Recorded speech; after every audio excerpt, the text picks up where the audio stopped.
नमस्कार श्रोते हो. कथा विश्व या यूट्यूब चॅनलवर मी दिव्य आपलं मनापासून स्वागत करते. तर आपण ऐकत आहोत बाबाराव मढावी लिखित भाकर भाग 3. सुरेश दोन्ही पायांनी पंगू, कमरेपासून लुळं झालेलं त्याचं शरीर. बिचारा सापासारखा पोटावर सरपटत चालायचा. 2 हातांच्या तळव्यावर रबरी चपला घालायचा. त्याचे हात त्याचे जणू पाय झाले होते. हात जमिनीवर घट्ट रोवून सारं शरीर पुढं न्यायचा. त्याला जिथं जावं वाटेल तिथं तो जायचा. सर्वजण त्याच्याकडे कुतूहलाने पाहायचे. वयाची 20 वर्ष त्यांनी अशीच गाठली. करपलेल्या आयुष्यातून बालपण निसटलं. तारुण्याचे क्षण त्याच्या चेहऱ्यावर उमटले. बागेतलं फूल पूर्णपणे फुलावं तसं त्याचं तारुण्य फुललं. पण आजूबाजूच्या कळ्या करपल्या. मधातला फुलोरा तेवढा फुलला. सुरेशचा चेहरा लुळ्या पांगळ्या अवयवात मात्र टवटवीत दिसायचा. आरशात पाहून तो हसायचा आणि म्हणायचा, खरंच मी किती सुंदर आहे, पण मी असा लुळा पांगळा झालो. त्याच्या चेहऱ्यावरचे उमटलेले स्मित हळूहळू कमी व्हायचे. कपाळावर एक काळजीची लकीर आडवी उमटायची. आरशात कपाळावरची लकीर पाहून आळसा हळूहळू चेहऱ्याच्या दूर करायचा. आपल्या दोन्ही लुळ्या पायांकडे पाहायचा. पाण्यात मिठाचा खडा पडून विरून जावा तसा हिरमसून जायचा. हातातला आरसा थरथरत्या हाताने संदुकात दडवून ठेवायचा. सुरेश एका डोंगर माथ्यावरील मार हिरवी खेड्यात लहानाचा मोठा झाला. त्याच्या शेजारी शांता राहायची. तीही जवळपास त्याच्याच वयाची. शांता हरणीसारखी चप्पळ, टपोरे डोळे, लांब गळ्याभोवती पांढरा शुभ्र चककणारा चांदीचा कंठा, लुगड्या चोळी जणू सोन्याची खान चकाकून दिसावी तसे तिचे रूप. ती हसली की तोंडात मोती असल्यागत तिचे चकाकणारे दात दिसायचे. तिचे कपाळ चंद्र काढून गोंदवलेले, गालाजवळील हनुवटीवर कुणाची नजर लागू नये म्हणून गोंदवलेला हिरवा ठिपका तिच्या सौंदर्यात भर घालीत खोलून दिसायचा. पोटाभोवती मारलेली चोळीची गाठ निरागसपणे लोंबकळत होती. उदात्त हृदयाची ती हरणी माळरानावर उगवली. तिची चाल उधळणीला आली. तारुण्यानं मार वर उचलली. आंब्याला बहर यावा तशी शांता मोहरून गेली. सुरेश लहानपणापासूनच शांतासोबत खेळायचा, बागडायचा. लहानपणापासून जोपासलेली मैत्री तारुण्यात येऊन ठेपली. अचानक एक दिवस शांतनं आणि सुरेशनं जीवनभर एकत्र राहण्याचं एकमेकांना वचन देऊन टाकलं. डोंगर माथ्यावरील झाडं हर्षानं एकमेकांना सांगत सुटली. पक्ष्यांनी सुसाट वेगानं भरारी घेऊन उंच आकाशात चिवचिवाट केला. दररोजचा गुराखी गुरं गोळा करून सुरेश शांताजवळ आला. आंब्याच्या शीतल छायेत सारं कसं शांत वाटत होतं. सुरेशनं शांताकडे एकटक पाहिलं. त्यानं तिच्या डोळ्यात आपली प्रतिमा पाहिली आणि हळूच म्हणाला, शांता, मी अपंग आहे. माझ्या प्रेमाचा स्वीकार तू केलास, पण तुझे आई वडील मला स्वीकारतील काय? सुरेशच्या तोंडून असे शब्द निघतात शांता जोरात किंचाळली. न ग रे सुरेश, असं बोलू न ग रे. सुरेश, मी तुझ्याशिवाय जगू शकत नाही रे. मी तुझ्या भोवती वाढली, तुझ्यासोबत राहिली. तुझं सुख दुःख मी जाणून आहे. तू अपंग असलास तरी विचारानं लय मोठा आहेस. तुला मला जपायचं आहे. तू माझी जिंदगी झाला आहेस.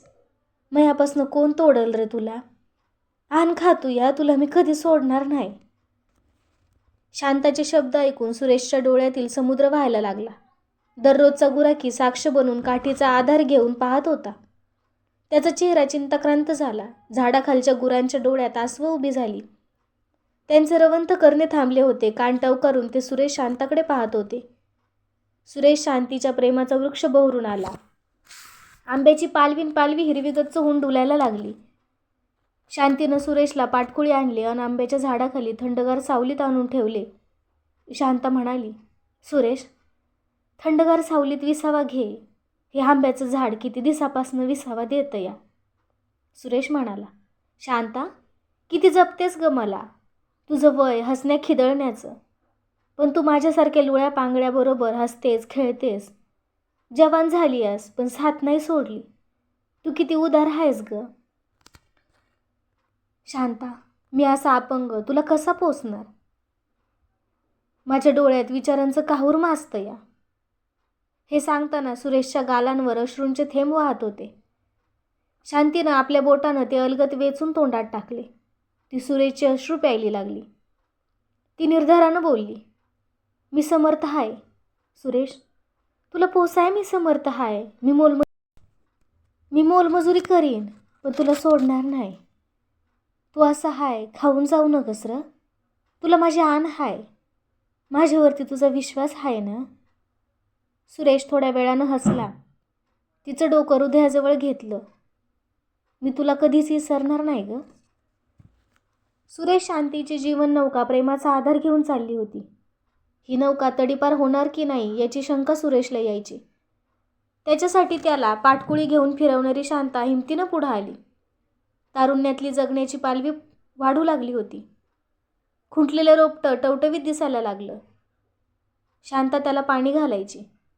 सुरेश आपलं अपंगत्व विसरून प्रेमानं रंगून जायचा. शांता त्याच्यावर प्रेमाचा वर्षाव करायची. तिचं मखमली तारुण्य डोळ्यात साठवून तो बेभान व्हायचा. त्याच्या अश्रूंची फुलं व्हायची. प्रेम करणाऱ्यांच्या जीवनात वादळं येतात तसं वादळ सुरेश शांतीच्या जीवनात एकाएकी येऊन धडकलं. शांतीच्या आईवडिलांना आपली पोर अपंग सुरेशच्या नादी लागल्याचं समजलं. आपल्या सोन्यासारख्या मुलीनं लुळ्या पांगड्यावर पोरावर प्रेम करावं ही संकल्पच त्यांना सुन्न करीत होती. शांता सुरेशला आंब्याखाली भेटून नुकतीच घरी परतली. तिचे वडील संभा लालबुंद झाला. शांताची तो वाटच पाहत होता. कुठे गेली होतीस? सुरेशला भेटाया. त्या अपंगासोबत प्रेम करायला? तो अपंग आहे म्हणून काय झालं?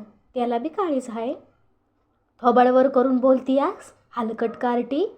लहानपणी मेली असतीस तर खड्ड्यात गाडून टाकली असती. काळीमा फासला हाय.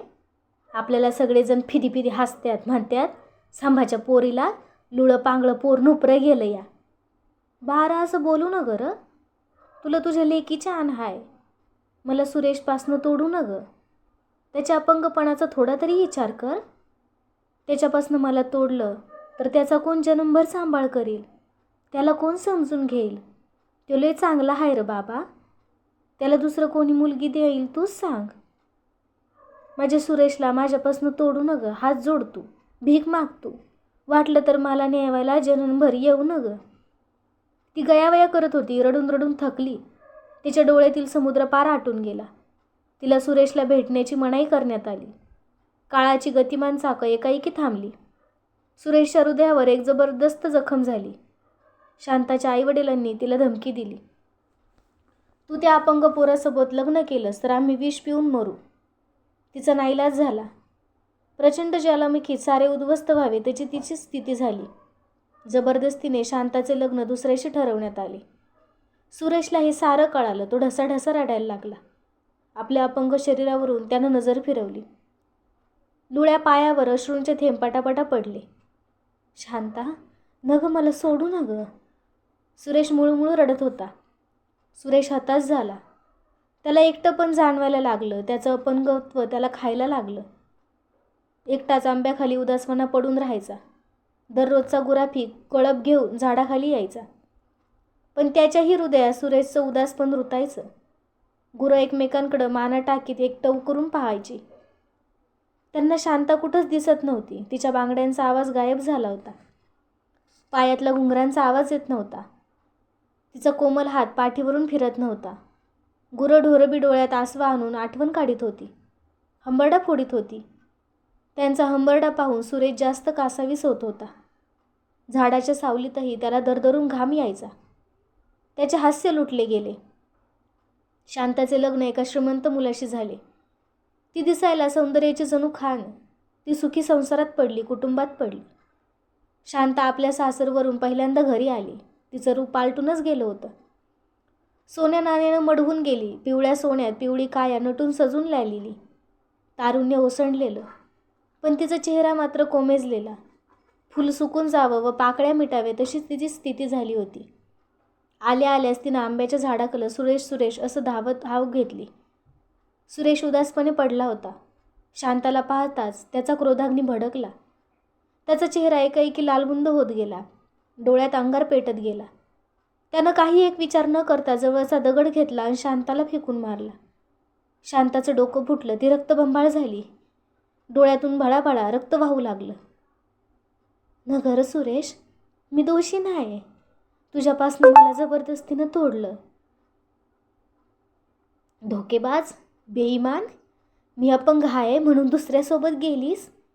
कशाला शपथा घेतल्या होत्यास? शांतानं आपला रक्तबंबाळ माथा सुरेशच्या हृदयाजवळ टेकवला.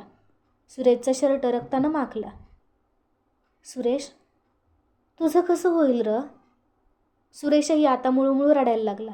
त्याचे अश्रू शांताच्या गालावर रक्तानं मिसळत होते. थोड्याच वेळात सुरेश शांताला म्हणाला, जा जा शांता, तू माझ्यापासून दूर जा. तू आता लगीन झालेली बाई आहेस. तुझ्या प्रेमास घेऊन जगतूया. मला आता कोण मी मुलगी देणार नाही. तुझं प्रेम माझ्या साथीला आहे.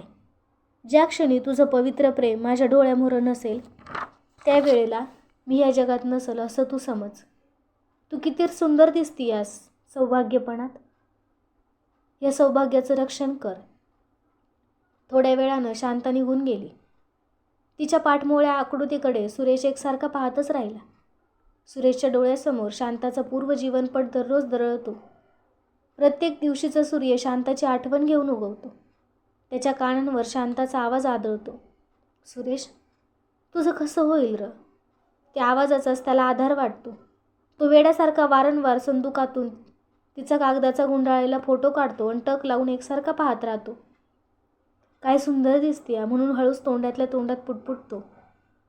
पुढचा शब्द त्याच्या ओठावर उमटतो, शांता. माझ्या जीवनात तू नाही तर काय बी नाही. हताश होऊन आंब्याकडे दोन्ही हातावर सरपटत आंब्याखाली जाऊन बसतो. दिवस कधी मावळतीला आला हे त्याला कधी कळतही नाही. आंब्याच्या बुडावर सुरेश शांता अशा कोरलेल्या शब्दांवर सूर्यबुडतीला निघालेला अंधार पडतो. सुरेश डोळ्यात प्रकाश आणून त्याच्याकडे पाहतच राहतो. सूर्य डोंगर माथ्यावर आपली लालभडक आग सोडून गायब होतो तेव्हा सुरेश झाडाखालून घराकडे परत येतो. त्याला भेटायला जड पावलानं आंब्यासारखी गुराख घडाकडे जायला निघतात. दिवसभर तो शांताची वाट पाहतो, पण ती आता कशी येणार? सुरेश शांता शांता असं एकांतात जोरानं ओरडतो. अपंग प्रेमाच्या किंकाळ्या पहाडाला छेदून जातात. त्याचा प्रतिध्वनी वारंवार उमटतो. तर आजचा भाग कसा वाटला हे कमेंटद्वारे नक्की कळवा व चॅनलला लाईक करा, शेअर करा व सबस्क्राईबही करा. धन्यवाद.